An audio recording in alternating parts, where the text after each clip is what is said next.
कब आखिरी बार तुमने एक डिसीज़न सिर्फ इसलिए लिया क्योंकि तुम्हारे सोसाइटी, पेरेंट्स या रिलीजन ने कहा था, और कब तुमने एक डिसीज़न सिर्फ इसलिए लिया क्योंकि तुम चाहते थे।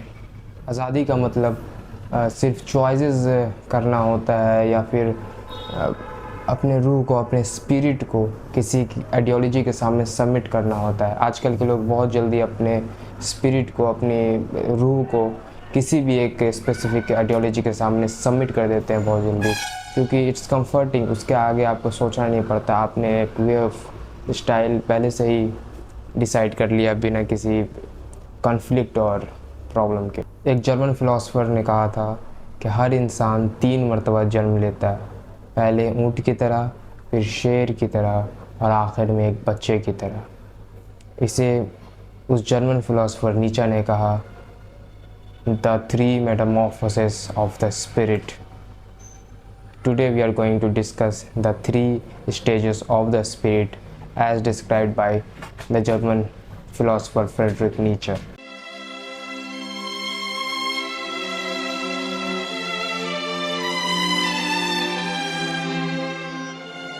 नीचे कहता है कि इनिशियल स्टेज पे हमारा स्पिरिट एक ऊँट की तरह होता है, कैमल की तरह होता है। कैमल को बस बोझ उठाना होता है, वो परखना चाहता है कि उसके पास कितना स्ट्रेंथ है, वो कितना बोझ उठा सकता है।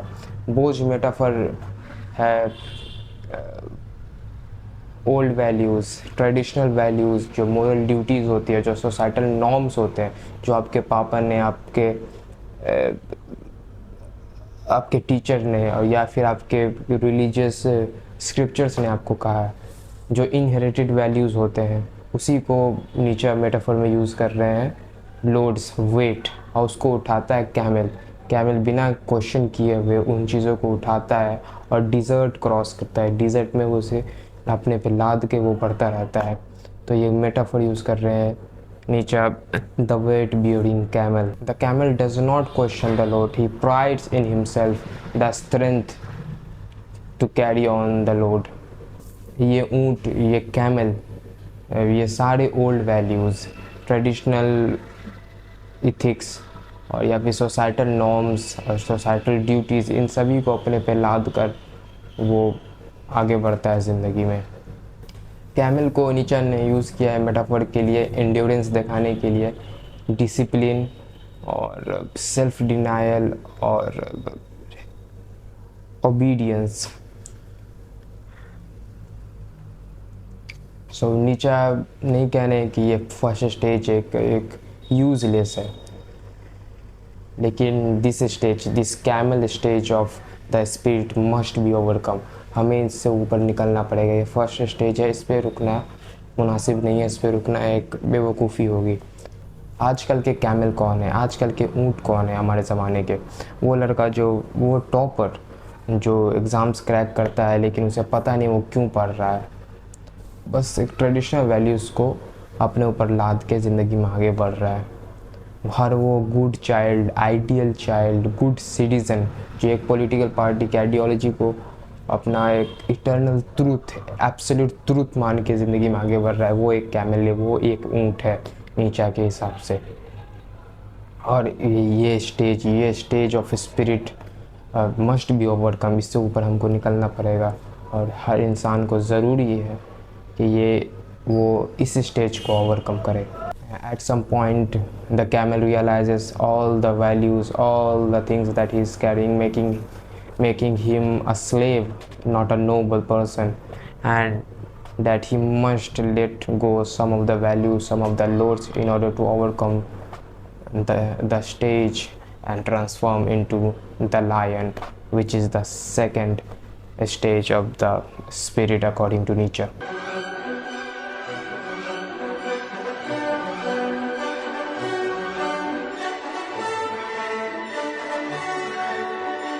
शेर का मतलब होता है रिबेलियन। नीचे यूज़ कर रहे हैं लायन को as a metaphor for destruction and rebellion. शेर नो कहना सीखता है, नहीं कहना सीखता है, डिफ्रेंशिएट करना सीखता है इनहेरिटेड वैल्यूज़ और स्ट्रॉन्ग वैल्यूज़, यानी कि मास्टर मोरालिटी और स्लेव मोरालिटी नीचियन कंसेप्ट है। इन दोनों में फ़र्क करना सीखता है और वो नहीं कहना सीखता है इनहेरिटेड वैल्यूज़ को। वो कहता है कि मैं तय करूँगा, मैं सुनी सुनाई बातों पर विश्वास नहीं करूँगा। शेर सारे इस स्टेज पे जब कोई इंसान पहुँचता है तो उससे सोसाइटल लाइफ में काफ़ी दिक्कत होती है।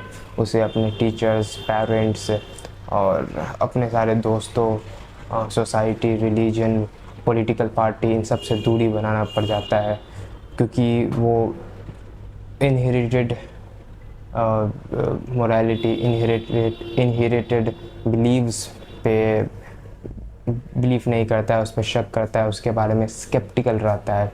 लायन का काम है डिस्ट्रक्शन। वो सारे पुराने कमज़ोर चीज़ों को तोड़ देता है, वो उसका भार अब आगे नहीं उठाएगा। और लेकिन this is where Nietzsche gets incredibly deep. The lion is capable of destruction but now it can not create new values. Lion destruction तो कर सकता है, सारे ओल्ड वैल्यूज़, कमज़ोर वैल्यूज़ और सारे सुनी सुनाई बातें जो इंसान को कमज़ोर बनाती है, उन सारी चीज़ों को रिजेक्ट कर सकता है, लेकिन नई वैल्यूज़ क्रिएट नहीं कर सकता जो इंसान को और मजबूत बनाए, और बेहतर बनाए, एक हायर मैन बनाए। तो उसके लिए अगले स्टेज पर जाना पड़ेगा। तो अगर कोई इंसान इस स्टेज पर अगर रुक जाए, सेकंड स्टेज हासिल करके उसका स्पिरिट बस सेकंड स्टेज पे ही रह जाए, तो वो एक नाहिलिस्ट बन सकता है। वो और मॉडर्न थिंकर्स जितने भी हैं, या मोस्टली जो मॉडर्न इंसान है, जो बुक्स वगैरह पढ़ते हैं, जो फिलॉसफी में है, वो इसी स्टेज पे रुक जाते हैं, है ना। वो अपने आप को डिफ़ाइन करने लगते हैं जिससे वो हेट करते हैं। When you hate something, you define yourself with what you hate, not with what you love. Destruction के बाद जो लायन करता है, उसके बाद एक क्रिएशन करने के लिए हमें तीसरे स्टेज पे जाना पड़ेगा, जो कि है द चाइल्ड।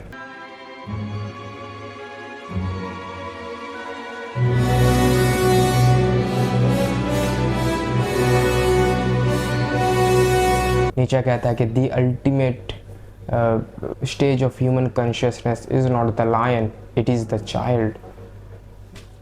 चाइल्ड डिपिक्ट कर रहा है, शो कर रहा है इनोसेंस को, प्लेफुलनेस को, अफॉर्मेशन ऑफ लाइफ को। बच्चा दुनिया को क्रिएटिविटी के आंखों से देखता है, ना कि रेजेंटमेंट के आंखों से। That is why nature chooses the child as the metaphor.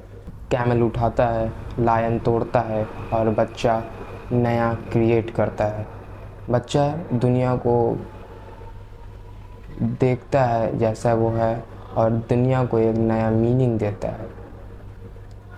Destruction के बाद फ्रीडम तो आ जाती है। शेर वाला जो स्टेज है वो एक फ्रीडम ला तो देता है, लेकिन उस फ्रीडम को यूज़ करता है द चाइल्ड वाला स्टेज।